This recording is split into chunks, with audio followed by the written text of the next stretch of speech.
Good morning, everyone. I'm Henry McCorkle, Vice President of Membership and Marketing at the Florida Association for Child Care Management. We're delighted that you could join us for today's FACM Connect presentation. If you're not familiar with FACM Connect, it's our live chat series designed to bring our members and friends together with experts and thought leaders who offer unique insights and expertise to help your program become the best version of itself. Before we dive in, let me just cover a few housekeeping notes. Today's session is being recorded and will be available for future use. This is a webinar format, so as an attendee, you'll remain unseen and unheard by others on the call. If you do have questions, we encourage you to type those into the chat, and we will have dedicated time for Q&A later in the session. And we look forward to addressing as many questions as possible during that time.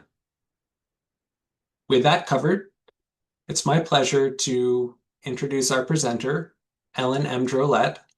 Ellen brings more than 30 years of experience to the early childhood field and is a passionate advocate for children, families, and educators who support them. Throughout her career, she has worn many hats, owning a family childcare program, serving as a global leader with the World Forum Foundation, and contributing numerous articles to Exchange magazine. Her first book, Overcoming Teacher Burnout in Early Childhood: Strategies for Change, has become a trusted resource for educators seeking balance and renewal. Her second book, More Than We Imagined, is being released this month, December 2025, through Edlink's Press Books, and is currently available for pre-order. Through her consultancy, Positive Spin VT LLC, Ellen delivers keynotes and professional development focused on appreciative inquiry, growth mindset, and sustainable strategies for overcoming burnout and managing change. She also works with Seed and Sow, whose mission is to equip teachers and families with tools for regulation and connection, helping children and adults thrive together. Ellen, we are honored to have you with us today. And with that, I will hand it over to you. Thank you so much. I'm so happy to be here. New group, new audience. Before we dive in, I just want to thank each of you for being here. Strengthening team culture is so important. And let's dive in. Let's get into this. All right. There we go. So I want to acknowledge something important that every single person in this session has a role in shaping their community, the culture of their team, and who they're spending time with and how they're spending that time. Culture isn't a policy, it's a feeling. It's not a handbook, it's not a mission statement. It's how we treat one another and also just what happens between the moments. What are we doing in those moments with our colleagues that really are setting a tone for how we are curious, how we move through our time. I'm sorry, I'm just looking at my notes. So today's not about fixing what's broken, although I'm happy to answer any questions. What I like to do is always move towards a solution, and know that solutions take time. They take little small changes and they don't happen quickly. So we're going to uncover what's already working and build from there. So you each carry stories and strengths and experiences. And so as we dive in, I want you to think for a moment about a time when you felt like the team culture was really working. And as you think about that, I want you to also think about who was there. What made that time feel safe? Because good team culture is about safety, right? It's about feeling safe in that space. Who were the people that were there? Where was it? What were you doing? So I want you to kind of just keep that in the back of your mind as we're going through this. what we want to do is try to create a culture that feels safe, supportive, and energizing, one where people feel seen, valued, and heard and connected. So with that, let's move through this. So relationships and peer support. Building strong connections among early learning professionals can be so challenging for so many reasons. It could be philosophy, it could be our nervous systems are different, our character traits are different, what we bring into the world of early ed is different. And when we foster meaningful relationships within these settings, it's pretty crucial for team culture. So we want to create supportive peer connections, not only to enhance collaboration, but also it significantly reduces morale, which can be a real downer. Um, by prioritizing relationships, we create a resilient environment where both staff and children feel safe. And it that goes into the work that you're doing. It shows in how you interact with people, your energy. There are things that we won't understand about each other, but let's look sort of beneath the iceberg. I'm sure you're all familiar with an iceberg theory of just like we can only see what's above the waterline. We can't see everything that's below it.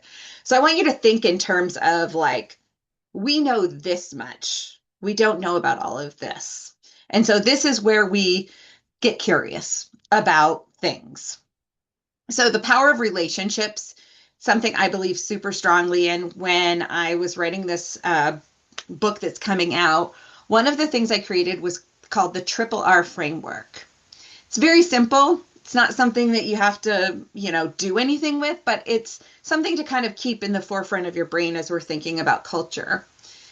Relevance, relationships, reflection. Those are the three R's. The relevance piece is what matters most. So, where I am right now, what matters most is you. That's what matters most. I am very much a relationship based person. So, I work really hard to build strong relationships. And when we're caring for children or we're supporting those that are caring for children, that's really got to be the foundation, that relationship between us and our coworkers and our colleagues. One of the ways that we can build strong relationships is having a foundation of safety. What makes a space feel safe? We support learning cultures, different learning cultures, so people learn in different ways. So, how can we support that?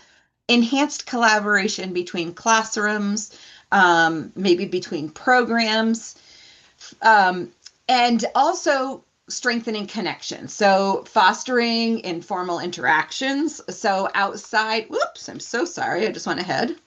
So I have my notes on one side and the slides on another. So bear with me.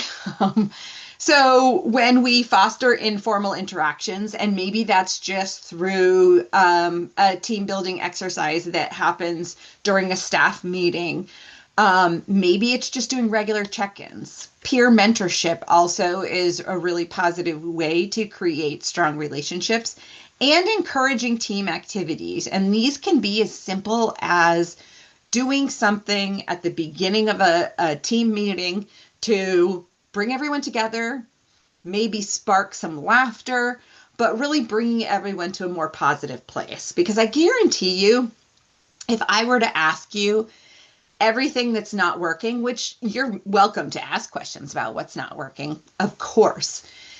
But if you start with everything that's not working in a team meeting, what's going to happen? Everybody's going to be like, ugh, here we go again.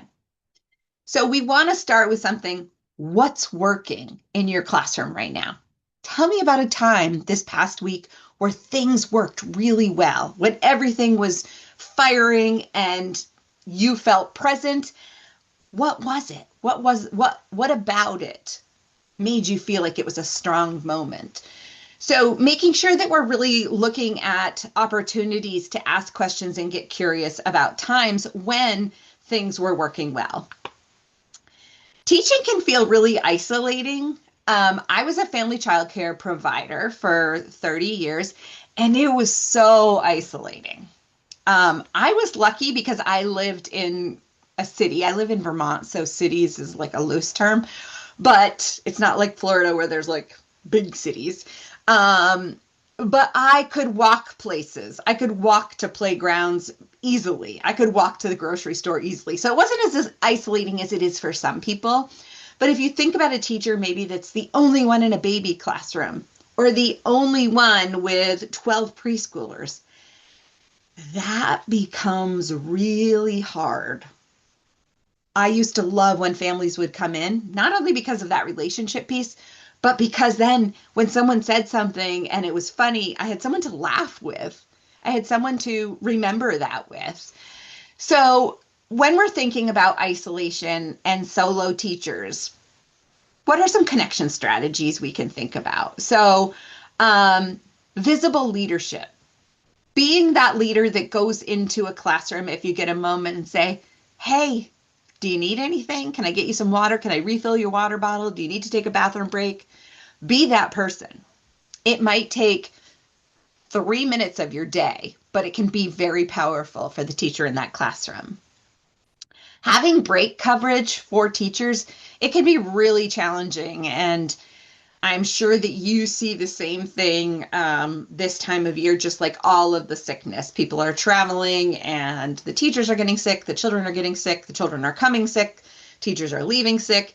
And so we want to make sure that we have coverage for those teachers to refresh and replenish. So when they come back in the classroom, they've taken some time and they're ready to jump back in. Also, peer touch points. What this means is, having peers buddy up and make sure that they're checking on one another. This can be done in so many different ways on a playground, in the morning before you open, at night after you close, when you're cleaning, whatever it might be. So, some supportive practices that will be helpful for groups is, let me just go to my notes and get my, oh, sorry, friends. So regular team huddles. We have people that come in the morning in programs and they are just like not morning people. They haven't had their coffee. They don't want to speak. We get that, right? But those of us that come in with guns a-blazing, we're ready for the day and we're ready for that person to talk to us, but they're just not there yet. So, how do we come to a place where we can respect each other's limits? An introvert, an extrovert, an extroverted introvert, an introverted extrovert. How can we meet those people where they are? How can I take a step back, calm myself before I go into that classroom and know that I'm going to overwhelm that person? So, there are some other ways that we can do this. Just trying to move my thing down. Sharing resources. One thing that happens with teachers many times is that we hoard the resources. We're like, I have this resource that's working. I don't know if I want to share it, but share resources. Also, celebrating successes, regardless of how small they are. If you made it 3 hours and no one bit another child, that might be a win for your classroom that day. What about if you stayed present and regulated for the entire morning? That's worth celebrating. So, really encouraging collaboration in this way where we can reduce that isolation and celebrate those really little wins. It does help bring the morale up. So, when we build a collaborative community of educators, this can be across your own program, this can be across a network of programs, much like we're in right this moment. And how can we work together to find out what the best way to strengthen team culture is? So we want to encourage shared experiences. So I made it 2 hours, no one bid anyone today. What successes did you have in your classroom? Like what challenging behaviors have you been dealing with? And what worked? So that's one way we can do it. Offering gratitude regularly. There's so many studies on gratitude. And when we show gratitude, we feel the gratitude.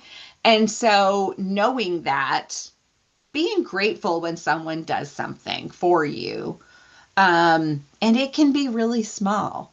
It can be just checking in. It can be saying, hey, I saw the way you dealt with that parent who was having a really hard morning. Nice work. You rocked it. Those are little things that mean a lot. So, the other thing that happens in probably any community that works closely together is that there's not always real open dialogue. So, how do we have open dialogue without it feeling intense, passive aggressive? How can we lower the walls and show up in a way that is curious instead of judgmental? So, hey, I'm really curious about the system we have for reporting to families. I'm wondering if we can just have a chat about like some ideas I have. So, coming from a place of curiosity and wonder is always really great for open dialogue. Practicing it in your head before it comes out of your mouth also can be really helpful because you don't want to come across passive aggressive. When we do that, people's walls just automatically go up. And we hear this so much. And, parents the same. Sometimes we don't know how to have difficult conversations with families. And so, same way, like, I'm curious, have you been seeing these behaviors at home? Maybe they haven't. Maybe it's an only child that doesn't interact with other children.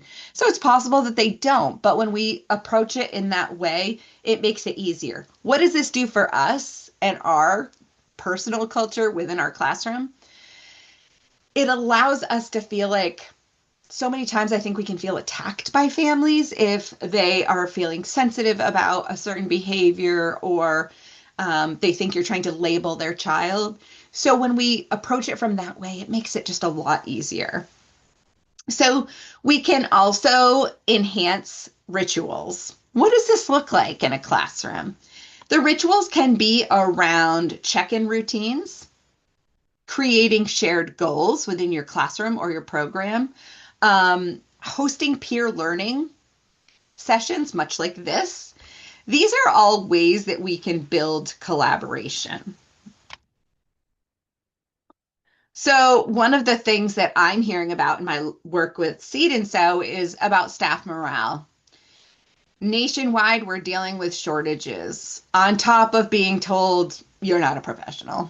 But we know we are professionals, and I'm going to stand by that no matter what anyone says. And that can really bring you down as well. So we have staff shortages. We might have to close classrooms. It feels like a lot of pressure. So in this staff morale piece, know that it's not a one person job. Sometimes it feels like it's on the administration. The administration certainly has to lead in this, but also spreading. How can we come together in this? And it's really crucial in terms of early learning settings. So, a positive atmosphere is going to enhance wellness. It's going to lead to better retention and satisfaction. The other thing that's super important is prioritizing mental health. And this is something that I believe so strongly in. When we have supportive networks, people feel safe talking about mental health. And I think that that's really important, especially in this work. We bring on so much, we take so much of that fatigue and trauma, and it's compassion fatigue. And we have to acknowledge that there's a lot of mental health things that we can do to help ourselves, but also not be afraid to admit that, like, I feel like I'm treading water. Help. It's okay to say help. It doesn't have to be a place of constant positivity. You can be in a place where you can say, I need support right now. And that's okay. So, early warnings of burnout. And sometimes we tend to think maybe this is just the way this person is. We know when people start to burn out, that they are going to be really irritable. They're going to be detached. They're going to feel a lot of overwhelm and anxiety. And they're going to be just they're going to have just a little bit of energy. So as we think about like these matches, when we have people that start burning out, pretty soon it spreads. Um, Unfortunately, when somebody is around me, I'm very neuroceptive. I have those spidey senses. When I walk into a room, I can read the room and feel the pressure. Um, so some of the things we want to look for is in terms of behavior is low engagement. Is this person participating in our team meetings? Are they being productive in their planning time? What about attendance patterns? How is that? And also when people start to withdraw from their colleagues and just dismissing them, then those are early signs of burnout. So, what do we do when we reach that place? What do we do? How do we support that person? You start small. You ask them, hey, I noticed you seem a little anxious. Is there something I can do to take some pressure off you? Sometimes that can feel a lot when you've had someone that's just been really trying, just really having a hard time. They've been very dysregulated. That can be really rough. So when we are able to just be like, have a really open conversation with people about what burnout looks like and then what we can do. And, when I talk about self care, which I'm going to get to, I'm not talking about spas. So just so you know. Um, when we are looking at wellness support, obviously we need a supportive environment. So, where are our teachers doing their planning? Where are they spending their lunchtime? Do they have to go to their car or do they have a space that they can go to and just decompress? Do they have a break to go for a walk outside? What does that look like? So, when we're creating practical strategies, it might take micro planning sessions. How can we make this happen? I think also it's protecting those breaks at all costs. So if admin has to go into the classroom to be able to cover that break, then that's what needs to happen. It feels like a lot when you're short staffed, and it does put a lot of pressure on the administration.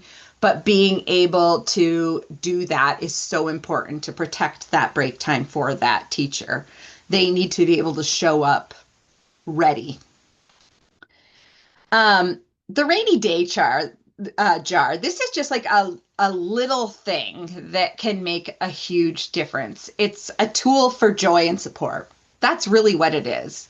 So, notes of joy are those moments of gratitude that we have throughout the day. Inspirational quotes, celebrating small wins. And this can be as easy as putting the gratitude on a post-it and dropping it into the rainy day jar. These can be ways to do a reset when you're having a tough day. So it could be the administration starts by, if there's four of you, maybe you each put 10 inspirational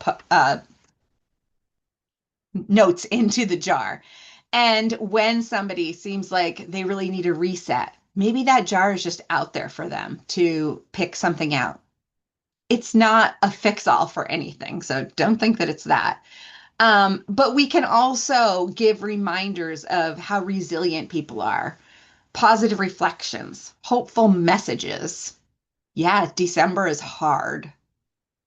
People are sick, they're overtired, they're feeling a lot of things. Maybe it brings up trauma from childhood. There could be so much happening. So, families and teachers oftentimes are feeling a lot of stress this time of year. So, also keeping that in mind as you are thinking about culture. So the other thing I like to talk about a lot when I'm talking about team culture is realistic self-care because we have fake self-care and then we have realistic self-care. Fake self-care is thinking that getting a massage is going to take care of everything. It's not. Self-care is a practice, just like becoming good at practicing yoga. Or if you have a favorite football team or player, they practice. So self-care is a practice in and of itself. So practical self-care ideas that are realistic is working on your breathing. What does that look like? How can I work on my breathing? Can I close my eyes and just take a moment? Can I step outside? These are called mindful moments when we're able to do that and just be present in that moment, working on our own regulation. So, something else that can be super helpful, this reminds me of the Big Bang Theory a little bit with Sheldon saying, like, can I get you a warm beverage? But that actually is something that helps rejuvenate you. Nature sounds also can be really calming for a person. Daily gratitudes and connection breaks, where you can take a break, but you can connect with a colleague. So, those are all ways that we can look at realistic self care. Some people have this part down. Maybe they go to the gym and that's part of their self care routine. Maybe they go for a walk every night. Maybe they meditate or do yoga.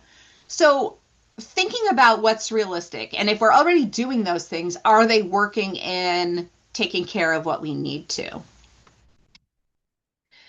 So, I'm also a big proponent of bringing joy to routines. Really simple strategies to bring daily routine to a place where you just feel joy. Sometimes that's gamifying, goodifying, whatever's happening for you. So you may have to make something that you really don't like to do a game. Maybe throwing the garbage in the dumpster, you can time each other, see who can do it fastest. Figure out how you can make routines more joyful. So, um, morning greetings. Having a person decide who is going to be the one in charge of doing the morning greetings, because remember, we're trying to strengthen relationships. So we want to say hello to every family that comes in. So who's going to be that morning greetings person? Who's going to bring the joy to welcoming families? And that might start out at the desk when people come and check in. What about shared playlists? So I'm one, I love Spotify and I love making playlists. What about sharing your playlists? Coming up with a theme. I love a good themed playlist. I made one when we had the eclipse in here in Vermont, we could see the eclipse, and I made a whole eclipse playlist. Um, there's all sorts of playlists that you can make, and maybe you each do it on your own or you share one and create one together. That is another ritual that you can take that can take place that can also bring a group together. Just trying to get my cursor in the right spot.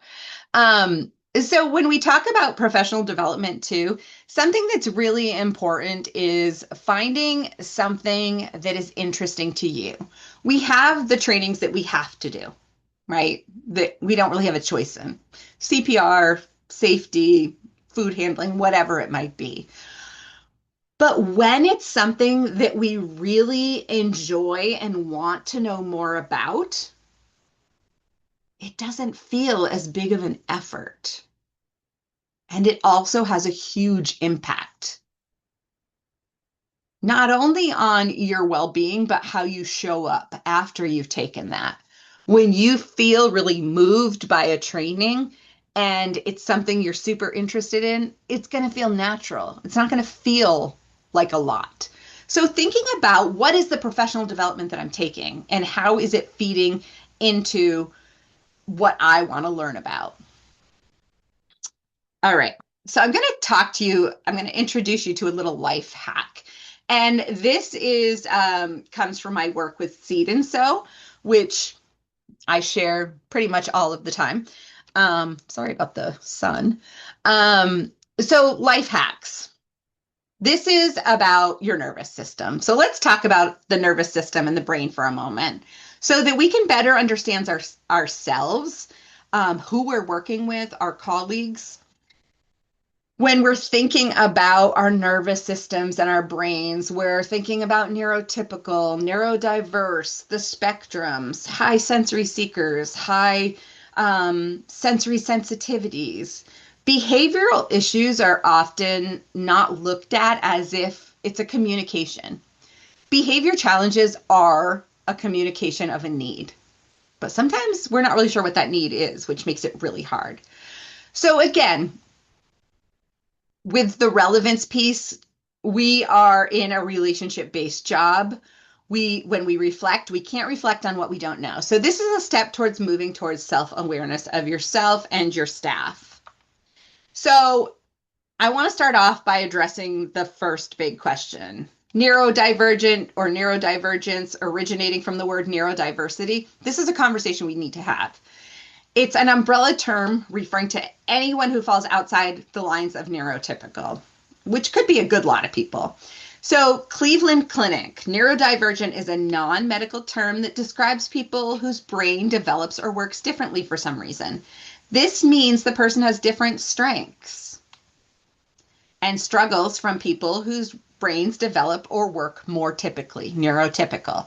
So while some people who are neurodivergent have medical conditions, this also happens where a medical condition or diagnosis doesn't exist. So we need to be aware of that. Essentially what it means, it's just different brain. And rather than there existing in a clear-cut black and white separation between different and normal, we want to view it as a spectrum that people can fall on anywhere, depending on the severity of their identified or unidentified mental illness. So I want you to think about that as we move through this. Some of the variations that we talk about are like ADHD, autism, dyslexia, and many other things fall under that spectrum. So as we move through this, this includes all brain types because we all have a nervous system. And this is a life hack, remember. So we all have learned different techniques to ground ourselves, right? We might listen to music. We might use a balance board. We get annoyed sometimes when we are dysregulated and we haven't found a way to regulate ourselves. So when we have these tools, sometimes in the classroom, we come with the expectation that children have those tools as well, intuitively. But we know that these are things that adults are still working on. So children are not going to have this. So an overview of the nervous system, and let's unpack this. We have 9 sensory systems, and this all will come back to the team culture piece, I promise. The 9 sensory systems, we have the 5 that we learned about in school, right? Sight, hearing, taste, touch, smell. We have those. In addition to those, there's 4 others that our bodies take in information from. We have proprioception. Where's our body in space? You have people that are like bulls in a china shop, or they walk around their bed and they hit their thigh every time, even though the corner's been there for 10 years. You have the people that are very vestibular seeking. So you'll see this a lot with children who love to spin and spin and spin and spin and spin, or they're always upside down or swinging. And that might look different for adults than it does for children. Adults, as they get older, tend to get more sensitive in this area. I like to rock, but if you put me on a swing, I will vomit.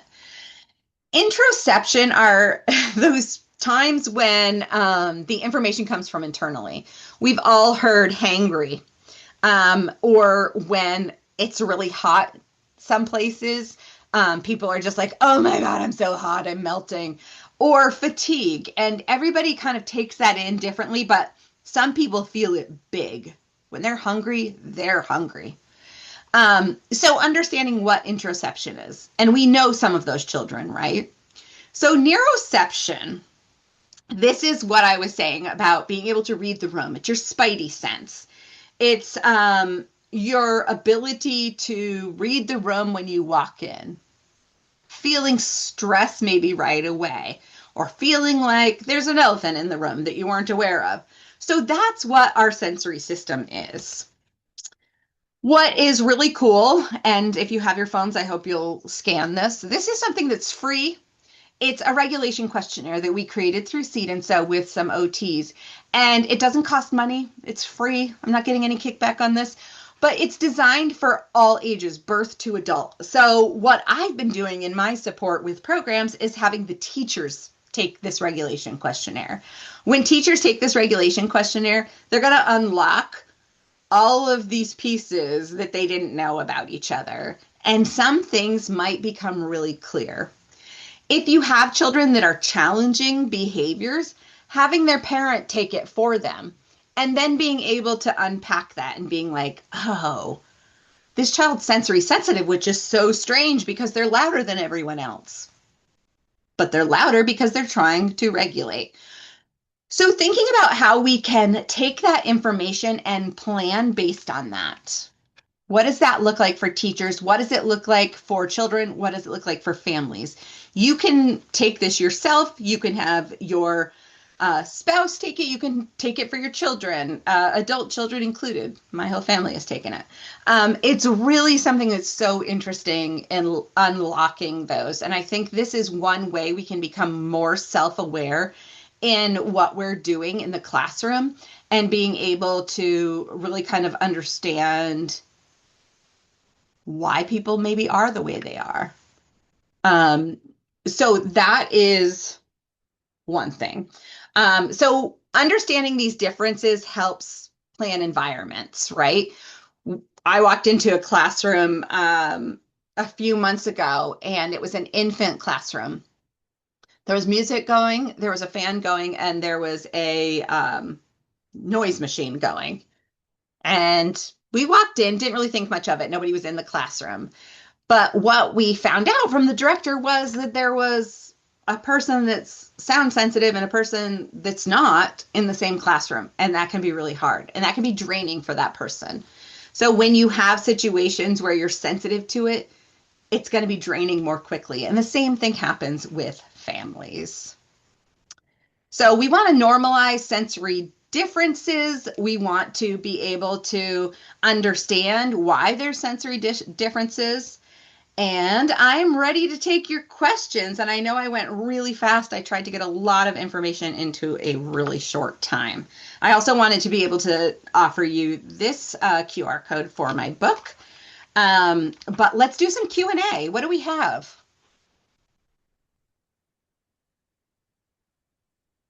All right.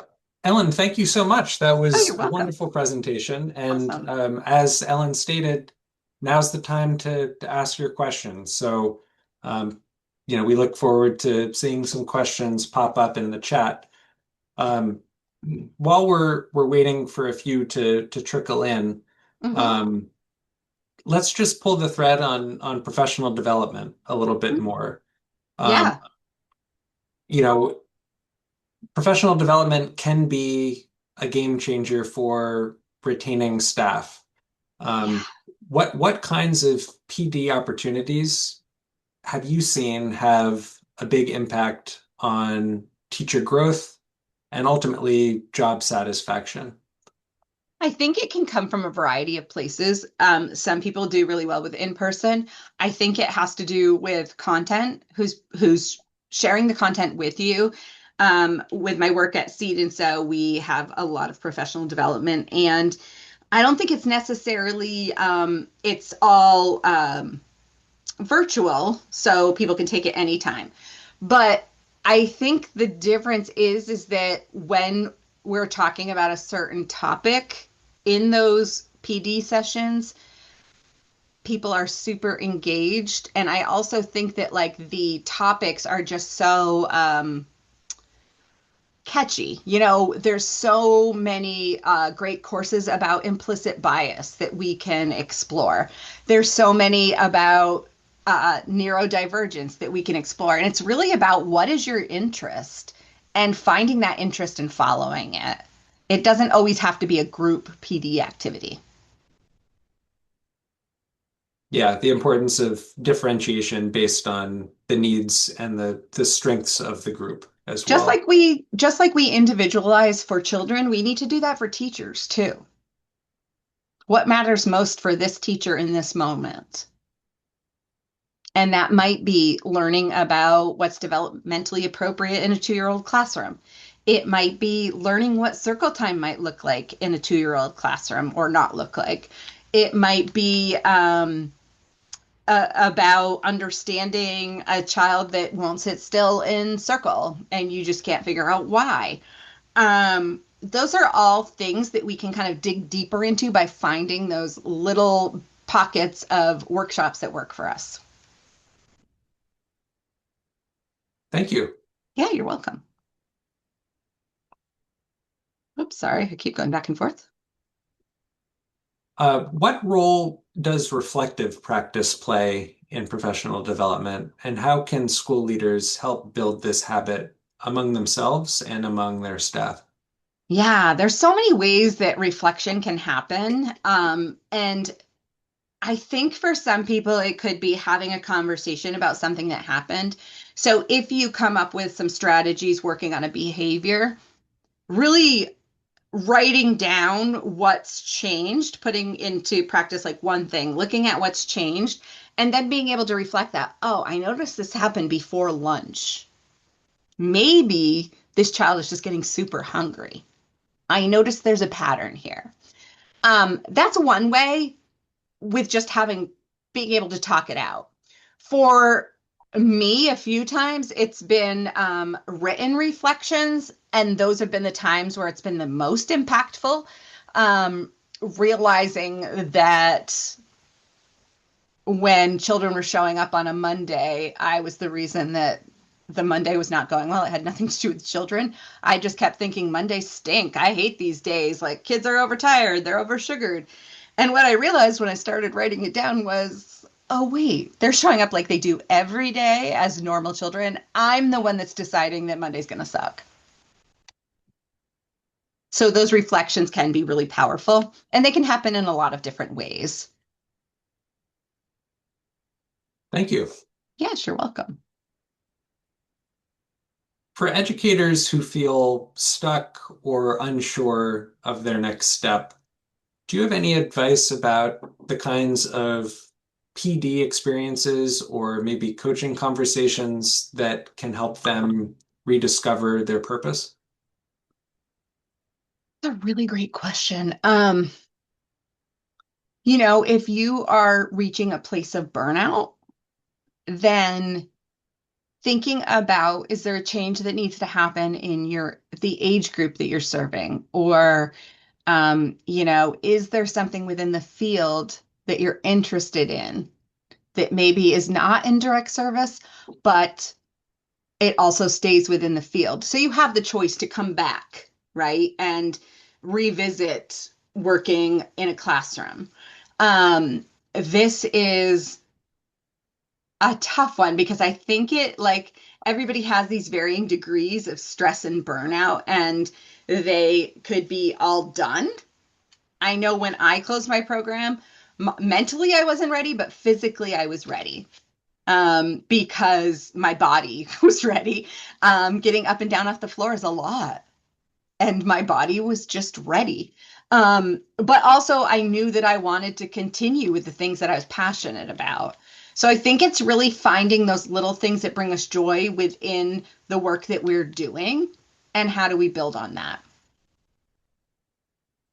Thank you. Yeah, All right. Well, I'm not seeing any questions coming in, but I've got one more for you here, sure. and then we can have you tell us a little bit about your book. Okay. So my last question for you would be, what is one message that you hope every early learning leader walks away with today when it comes to supporting their staff and ultimately, being able to retain a strong staff? Ooh, one message. Be curious. Don't assume that you know what's happening for someone if they're having a hard day. Get curious. Don't just assume that they are showing up the way they are because they just want to be miserable. Get curious and find out, like, what is the reason that's happening? Is it they're having trouble getting their own child to school? Is it that they have chronic back pain and maybe we weren't aware of that? Maybe there's something happening within their own family. People don't always share all of the personal things that are happening or a fight they had with their spouse that morning. People aren't going to share that, but get curious and wonder. And I think that just comes from a place of being compassionate, but also the other piece, and I'm going to kind of squeak the second message in, is that we also need to lead by example. All right. Well, thank you All very right. much. Yeah. So as you said, my book is coming out sometime this month. And really, it's looking at appreciative inquiry, but it doesn't have to just be for early childhood educators. This really applies to anyone, just like overcoming burnout, right? All of the strategies can work for any situation. It's the same with this book. And what I've done is I've made a lot of templates in how we can have teacher staff meetings that are coming from an appreciative inquiry lens. So putting that positive spin on something that is maybe usually always a downer. How can we do parent child conferences in a way that's strengths based, that pulls the parents into that conversation in understanding what their goals and wishes are for their children? So there's lots and lots of ways that we can use this work, and in the book, I go into detail about how I've used it in my early ed time and also just in life, because there's so much in life that I've reflected on and been like, oh, I didn't know that this, and it's fascinating, it's amazing, and it's just so much fun to learn. Well, I think it is. I hope you all think it is too. But appreciative inquiry is just really a cool method in using in your programs. We just had a question come in Sure. from Chris asking if the book is relevant both for school leaders and also for teachers and educators in the classroom. 100%. That's kind of the reason why I put and everywhere that matters, because there is so much that just has to do with life and how you show up, perspective. When you put yourself in a place of really understanding perspective. And I talk about this in the book. There's a story that I share about my family when I was growing up and an accident that happened with my brother. And I was 9. He was 12. My sister was 15. The way I grew up was with my 9-year-old brain in that event, and everybody's perspective was so different. And so that's one of my favorite stories in there because, again, it happened over years of kind of pulling things together, reflecting, and then being like, oh, wait, we didn't experience this all the same way. It was totally different how my parents took in the information, my sister, my brother, myself. It was all very different. And so I do talk about that a little bit in the book. And I think that's one of my most favorite things. But yes, everywhere. Well, thank you. And there is a QR code on the screen now for attendees if you'd like to scan that to learn more. But this is very exciting, and Also, too, here's just if people want to get in touch. I know that you're going to share the information, but if people want to get in touch, they can use the QR code as well. wonderful. We'll leave that up for a little bit longer here so Great. people have time to scan that. Amazing. Um, well, Ellen, I have a few closing slides to share Sure. myself, All and right. I'll pull those up in just a minute here. Um, Okay. but I want to say thank you to you for your time today and for Yeah. your insightful presentation. We're incredibly grateful for your time and your expertise. And with that, I just have a few closing announcements to share with Sure. everybody Also, here. thanks for having me. I appreciate it. Yeah, of course. Again, this series is all about learning from experts and thought leaders, and I, I'm sure that our members are walking away with information that's going to benefit them and their programs today. So we Amazing. appreciate it. Awesome. Thanks for having me. Enjoy the rest of your day and this wonderful season. You as well. Thank you. All right. So just to close us out here, um, we have our 2026 conference coming up next June in Orlando. And our early bird registration is going to be closing soon. So if you are a FACM member and you want to take advantage of the best pricing for the conference, we encourage you to scan the QR code on the right side of the screen where it says register now, and that will take you right to the link to register.